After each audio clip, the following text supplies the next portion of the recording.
Just imagine a man living alone in the entire world with just a kangaroo. Something similar happens in our story today. At the beginning of the story, a man named Yu was traveling to the moon in a rocket. But then, during this time, a huge asteroid named Pi turned towards the Earth. It was even bigger than the asteroid that wiped out the dinosaurs on Earth. To avoid this, humans devised a plan. The space station on the moon where Yue was traveling was also built for this purpose. It contained many dangerous modern weapons that would destroy the asteroid and pull its debris away from the Earth using the moon's gravity. After 8 years of continuous hard work, humans finally succeeded in this mission. Now, having finished their work, Yue and all his companions were ready to return to Earth. But before returning, Yue wanted to confess his love to his commander, Jink. To prepare for this, he went to his room, played music on his headphones, and began writing letters one by one. At that very moment, an astronaut named Ju nervously called out to the commander. Jink was given a piece of news that something had gone wrong with their weapons at the last moment. In the next half an hour, all the debris from the Pi asteroid was about to fall on the moon. Upon receiving this news, Commander Jink immediately gave orders to evacuate the space station, after which everyone started running towards their rockets at full speed. But Yue was still busy writing his love letter, and due to the headphones in his ears, he did not hear any warning alarm. But after a few minutes, his eyes fell on the first rocket, upon seeing which he ran towards the base station at full speed. At that time, there were 6 more rockets present there, seeing which Yue felt a little relieved, but then suddenly 5 rockets flew simultaneously, after which Yue was left with only one last rocket. He made several unsuccessful attempts to contact his team, but then seeing no other option, he started moving his rover at full speed. But then a huge crater came in his way, and his rover went straight and fell into that crater. By the time he could come out of that crater, the rocket also flew away, and by then asteroid debris had started falling on the area. To escape, Yu decided to hide in another crater, but then some of the debris landed directly into the crater, causing him to faint for a while. When he regained consciousness, he believed that finding him from Earth would not be too difficult. But then a huge asteroid directly hit the Earth, devastating the entire Earth. For the next 6 months, Yue continued to try to contact Earth, and when he was still unsuccessful, he accepted his fate. Fortunately, he had enough food and water to last the rest of his life. After paying tribute to all the martyrs, Yue decided to fulfill all his wishes. The first one was to spend some time in Commander Zink's room, but he did not know the password to Zink's room. His second wish was to surf the moon's surface. Initially, he kept falling badly, but after trying continuously for several days, he succeeded in surfing. He went, but still hadn't found the password to Jinx's room. In a fit of rage, he blew up the door. After that, he decided to go on a date with a photo of Jinx. During the process, he accidentally spilled ketchup on Jinx's face. Seizing the opportunity, he kissed Jinx's photo. Unaware that the entire space station team was watching him from their new headquarters, everyone turned their backs on him. Jing, on the other hand, was completely shocked by this. Due to the network failure, they could only see Yue. Since Yue didn't seem to be in any serious trouble, Jing decided to cancel Yue's rescue mission. Chairman Jing informed him that the government had decided to showcase Yue's new life to the world within the next 30 days. In fact, after the asteroid hit Earth, the land had been submerged in water for 30 days, which had completely changed everyone's lives. Now, the government was trying to inspire a new meaning in people through Yue. She wanted to instill hope that this man, trapped alone, was still living. However, astronaut Shu didn't believe Yue was capable of this task. Jing told him that they were going to dub Yue's voice and broadcast it to the world, so they could have him speak things as they wished. After this, Xing presented a false story to the world via radio in which he gave up his seat in the rocket to save the crew. Jing also told the world about Yu's new life. After 196 days had passed, one day Yu went to the warehouse to get some medicine. A voiceover artist named Flutist was called to the headquarters to dub Yu's voice, but he wasn't given a script. This time, when Yu arrived at the warehouse, he noticed a new and unfamiliar object. Initially, he thought it was a girl and started talking to her. However, as he approached, he realized it was a burly kangaroo. At the same time, when the live stream was started, the camera went directly to the kangaroo's face. Meanwhile, the flutist, unaware of everything, also started dubbing according to the kangaroo's lips. Jing tried to stop the flutist, but by then it was too much and many people had seen it. Due to this mistake, Jing and Shu had to appear before the chairman, where they told that their research team had left the kangaroo named Kang at the base station. On the other hand, Lust was not a real voiceover artist, but an influencer who did voiceovers for various things on social media. After this mistake, Jing decided that instead of dubbing the video, they would tell it like a story. Meanwhile, in the spaceship, Yue took the form of a female kangaroo to call Kang to him. But as soon as Kang learned about his real identity, he started beating Yue, seeing which flute started laughing loudly. After this, Jing made all the mistakes. He took on the responsibility and then received another news. A fighting match was about to take place between Kang and Yue on the spaceship. Everyone began to watch the match intently, but then Kang, demonstrating his strength, stomped Yue, knocking him unconscious. Seeing his condition, Jing tried to talk to Yue, and when he regained consciousness and saw lines on the communication channel, he began to cry with joy. Despite being unable to hear anyone, he was happy that people were still alive on Earth. After reaching a compromise, they boarded their rover and headed to the wrecked Apollo 18, so they could use it to reach the lunar station. However, a rocket was available to return them to Earth. Meanwhile, Yue focused all his energy on finding the lunar dog, which could help him. Afterward, Yue focused his attention on rebuilding the spacecraft, much to everyone's surprise. When Jing checked his files, he discovered that the original, he was a flight dynamics engineer currently working in the maintenance department. On his 200-ish-second day, Yue explained that due to a broken engine, their rover had a weight limit, forcing him to leave Kang behind and continue. However, Kang forcibly brought him back to base. Then Yue remembered that they could use a weapon on the ground as a prototype engine, but this was highly risky. Despite this, Kang was willing to cooperate. Hearing this, astronaut Shu told the entire team that it was possible, but getting it to the base before sunset was extremely difficult. Because the prototype engine operated on solar power and a lunar day was equivalent to 14 Earth days, even if Yue continued driving, he would still be unable to reach it. Everyone believed that this was impossible, but as soon as the sun set, Yue began driving in the opposite direction. In fact, he could not go out of sunlight because it became so cold on the moon as the sun set that he would die.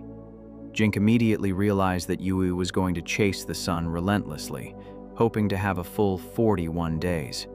By the 28th day, Kang and Yue were completely exhausted, so they tied each other with a rope. After driving for several days, they finally reached the engine.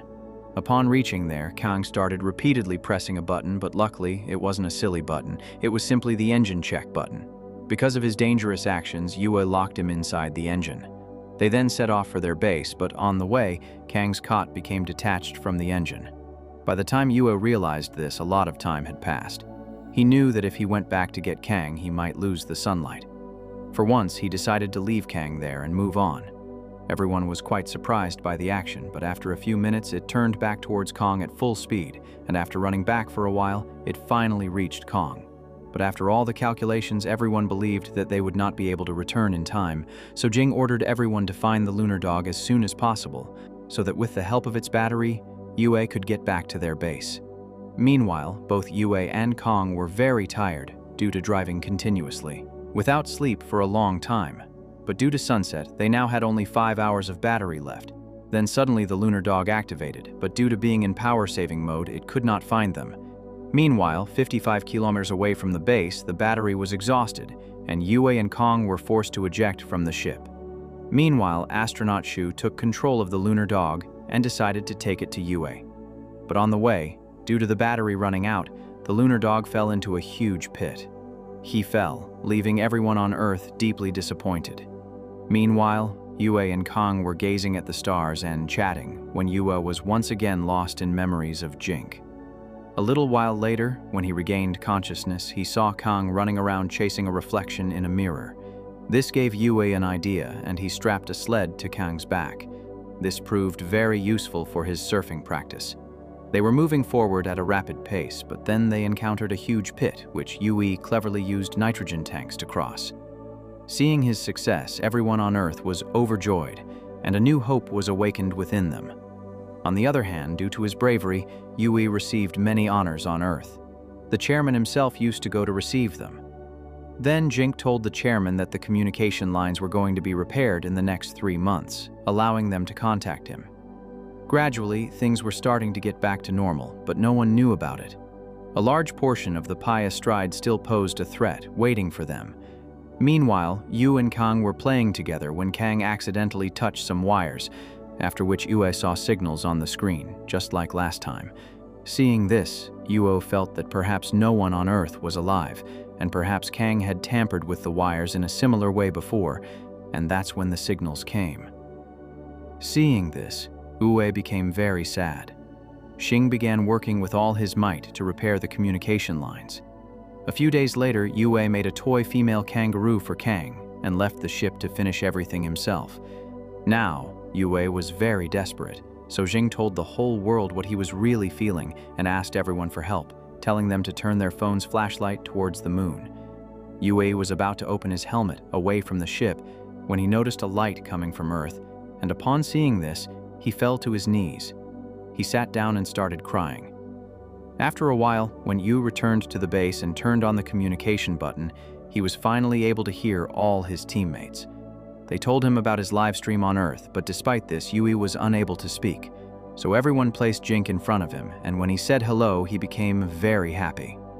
For the next few days, all the engineers helped Yui repair his spacecraft, but he was only happy when he saw Jink. Finally, one night, after the spacecraft was ready, Yu got a chance to talk to Jink alone. During this, he told Yue that he had joined the maintenance department only because of her. In fact, he was initially reluctant to work in the department, but then he saw Jink passing by and fell in love with her. Now he had decided that if he wanted to live with this prisoner on the moon, he would. After hearing this, Jink also agreed to do some small work in the maintenance department. That day, while boarding the rocket, he saw Yue running away and regretted it. She couldn't wait for him at that moment. Their conversation distracted everyone from the asteroid heading towards Earth. The next day, Kang and Yue were ready to return home. With the help of their team, they finally launched the spacecraft safely, much to everyone's delight. After spending 923 days on the moon, Yue and Kang had finally reached the space station. Just then, Xu called an urgent meeting and informed everyone about the large piece of pie that was rapidly approaching them. The chairman believed that only one man could save them from this danger, as his ship's engine was a weapon in itself. That man was none other than Yu. Hearing this, Jing went to the control room and turned off the live stream, shocking everyone. But before she could talk to Yui, he already knew about the danger. In fact, he had heard their conversation through his headphones, and now he knew that because the missiles lack engines, he would have to personally intercept them. The missiles would have to collide with the asteroid, and he would have to return to his spacecraft before the missiles activated. His chances of surviving this mission were very slim, but despite this, Yue agreed to undertake the task because he knew that the responsibility of saving Earth now rested on his shoulders. He also told Jink that if he died, he should find someone else for himself because he did not want to see him living a sad life alone. Upon Yu's consent, everyone on Earth was ordered to go to underground bunkers. After this, Yu first tied Kaum to his seat so that he could reach Earth safely, but Kang wanted to stay with his friend. As soon as they separated, Yue encountered several rocks. After hitting one of them, his spacecraft started spinning. To stop this, Yue separated one of his compartments from the craft. The missiles were completely intact, but now their engine had been damaged. Then Jink told him that the part of the pie that had come close to him was a piece of stone. It was about to pass through, and she didn't want to sacrifice Yue under any circumstances. Upon hearing this, Yui told her that she should only think about saving Earth. He turned his ship towards the asteroid and asked her to start the live stream. After this, he detached the missiles and thanked everyone for their support. He also told everyone that he always thought that either those in front would die or those behind would die. Working in the middle was absolutely safe, but today he was standing between Earth and the asteroid. After this, he started moving towards the asteroid at full speed, singing Jink's favorite song, seeing which everyone, including Jink, started crying. As soon as he reached the asteroid, Jink tried unsuccessfully to press the missile button. At that time, only the moments spent with Yui were going on in his mind, but then Yu reminded him of his responsibility and asked him to press the button. A few seconds later, there was a huge explosion, and the asteroid shattered into small pieces. Those small pieces fell on Earth. It looked like stars colliding with each other, which Kang could see along with millions of people. Then a boy present in the crowd told his younger sister that today they will be able to go to their home only because of Moon Man. In the next 10 years, due to everyone's hard work, the Earth would be restored. And then the new chairman of the space program, Lucy, told everyone that now humans will once again go to the moon. On the other hand, Singh was also ready to go to the moon once again. As soon as he reached there, he saw the moments he had told on the moon, seeing which tears of joy came in his eyes. After this, while looking at the Earth with one of his friends, he told that the debris of the asteroid that exploded 10 years ago was moving around the Earth like a ring, which will always remind them of Moon Man. If you get a chance, would you ever like to go outside the Earth? Do tell us in the comments. If you enjoy what we do here, please like the video and subscribe to this channel to keep us motivated. See you on the next video.